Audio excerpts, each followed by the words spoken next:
बात करेंगे पाकिस्तान की, जहां आज संसद का विशेष सत्र बुलाया गया है। राष्ट्रपति की तरफ से इस विशेष सत्र का नोटिफिकेशन जारी किया गया है। देखिए, भारत के एक्शन से पाकिस्तान में जबरदस्त घबराहट है। पहलगाम हमले के बाद पाकिस्तान में टेंशन का माहौल है। इस बीच जानकारी ये कि पाकिस्तान ने आज संसद का विशेष सत्र बुला लिया है। शाम करीब 5 बजे नेशनल असेंबली की मीटिंग होगी। राष्ट्रपति आसिफ अली जरदारी ने नोटिफिकेशन भी जारी कर दिया है। तो पाकिस्तान में बौखलाहट है, घबराहट है, वो थर-थर कांप रहा है। भारत कब कोई बड़ा सैन्य ऑपरेशन उसके विरुद्ध शुरू कर दे, इस आशंका के बीच राष्ट्रपति आसिफ अली जरदारी का नोटिफिकेशन। पाकिस्तानी संसद का आज विशेष सत्र बुलाया गया है, जो शाम 5 बजे से शुरू होगा। भारत के किसी हमले की आशंका से घबराया पाकिस्तान। आज नेशनल असेंबली की विशेष मीटिंग बुलाई गई है, विशेष सत्र। राष्ट्रपति आसिफ अली जरदारी का नोटिफिकेशन भी इस संदर्भ में जारी हो चुका है।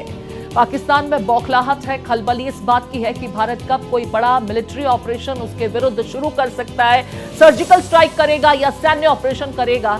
इन तमाम बौखलाहट के बीच पाकिस्तान की तरफ से ये बड़ी जानकारी मिल रही है, जहां आज नेशनल असेंबली का विशेष सत्र बुलाया गया है।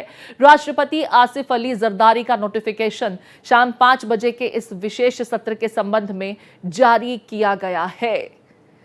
पहलगाम में हुए आतंकी हमले के बाद लगातार भारत की तरफ से पाकिस्तान पर मल्टीपल सैंक्शंस लगाए गए हैं। इस बीच पाकिस्तानी नेशनल असेंबली का विशेष सत्र बुलाया जाना क्या कुछ संदेश दे रहा है? पाकिस्तान की बौखलाहट, तिलमिलाहट, छटपटाहट। मेरे साथ मेरे सहयोगी रमेश जुड़ गए हैं, रमेश का रुख करेंगे। रमेश, ये खबरें तो लगातार आ रही हैं कि पाकिस्तान में बौखलाहट है, घबराहट है, भारत द्वारा किसी बड़े सैन्य ऑपरेशन की आशंका से वो परेशान है। इस बीच आज नेशनल असेंबली की बैठक, विशेष सत्र संसद का नोटिफिकेशन भी जारी हो चुका है। प्रीति, आप देखिए कि जिस तरह से डर है पाकिस्तान को, वो अब साफ दिख रहा है। पूरा विश्व देख सकता है कि पाकिस्तान कितना डरा हुआ है कि वो विशेष सत्र के माध्यम से आज 5 बजे अपने सभी सांसदों को संबोधित करेगा। वो बताएगा कि वो क्या कदम उठा सकता है, कैसे बात करेगा। पर कहीं ना कहीं आप देखिए कि जिस तरह से ताकतें लगी हुई, जिस तरह से बैठकें चल रही है, पाकिस्तान को लगता है कि भारत अब सीधा अटैक करेगा, कोई सर्जिकल स्ट्राइक नहीं होगी। और जैसा कि सूत्रों से जानकारी है कि पीओके के हिस्से में बड़ी कार्रवाई करने जा रहा है भारत। पर देखना होगा कि पाकिस्तान इस सत्र में क्या बातें होती हैं और क्या बातें निकल के मीडिया के माध्यम से सामने आती हैं, क्योंकि लगातार जिस तरह से भारत कार्रवाई कर रहा है, आप देखिए कि जिस तरह से चिनाब का पानी रोक दिया गया, अब झेलम के पानी के रोकने की तैयारी चल रही है। और ये जो पानी है, ये वहाँ की जीवन लाइफ लाइन है और इसके माध्यम से 90% पानी की पूर्ति करता है पाकिस्तान। तो कहीं ना कहीं पाकिस्तान में खलबली है। और लगातार आप देखिए कि जिस तरह से बयान शुरुआती दौर में आते रहे सिंधु जल समझौते को खत्म करने के बाद, वो कहीं ना कहीं अब वहां पे दिखाई देने लगा है। और इसी चिंता के पहले गीदड़ भभकी और अब घबराहट। बिल्कुल ठीक कह रहे हैं रमेश। पाकिस्तान की ये जो तमाम डेवलपमेंट्स हैं, वो इसी ओर इशारा कर रही हैं कि कितनी बौखलाहट, घबराहट है।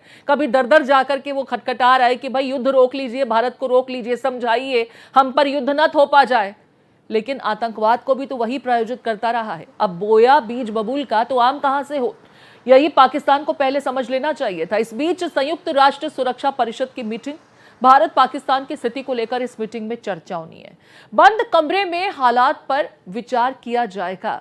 तो देखिए, पाकिस्तान की तरफ से ही जो जानकारी मिल रही है कि यह अपील की गई है कि बंद कमरे में विचार विमर्श किया जाए। जो ताजा हालात हैं, जो घटनाक्रम लगातार भारत पाकिस्तान के इन तल्ख होते रिश्तों के बीच एलओसी के लिहाज से बने हुए हैं, जो टेंशन का माहौल है, जो रिफ्ट है, इसके मद्देनजर सुरक्षा परिषद की बैठक एक बंद कमरे में होगी, जिस पर ताजा हालातों पर चर्चा की जाएगी। संयुक्त राष्ट्र सुरक्षा परिषद की मीटिंग को लेकर के जानकारी मिल रही है कि भारत पाक की वर्तमान स्थिति पर इस बैठक में बंद कमरे में चर्चा होगी। रमेश मेरे साथ बने हुए। रमेश, जानकारी ये मिल रही है कि पाकिस्तान नहीं चाहता कि सरेआम खुले किसी मंच पर, प्लेटफॉर्म पर यह चर्चा हो। बंद कमरे में मीटिंग के क्या मायने? पाकिस्तान जानता है कि वो बेनकाब हो जाएगा, भले ही वो ये दावा कर रहा हो कि इस आतंकी घटना में उसका कोई रोल नहीं है।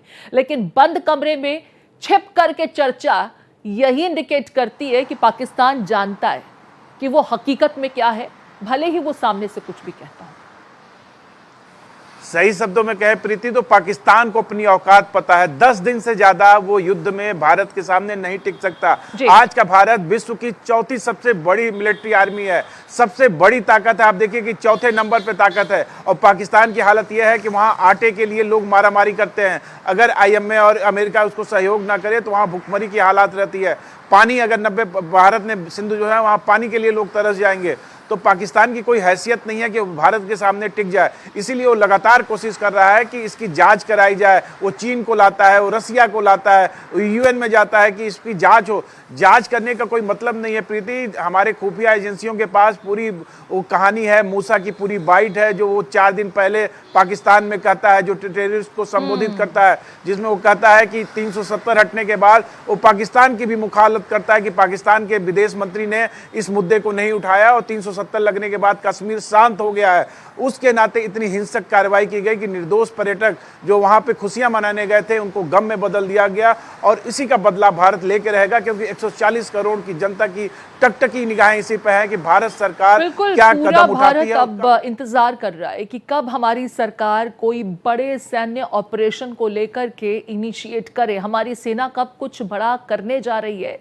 इस खबर का इंतजार हर किसी को है, क्योंकि अब बातचीत से बात नहीं बनेगी। बातचीत के बहुत मौके पाकिस्तान को हमने दिए, लेकिन पाकिस्तान ने हर बार पीठ में खंजर भोंकने का काम किया है। ऐसे में अब पाकिस्तान से बात नहीं बल्कि आर पार की लड़ाई ही एकमात्र उपाय है। ज्यादातर लोग यही दलीलें दे रहे हैं। बहुत शुक्रिया रमेश, विस्तार से तमाम जानकारियां साझा करने के लिए।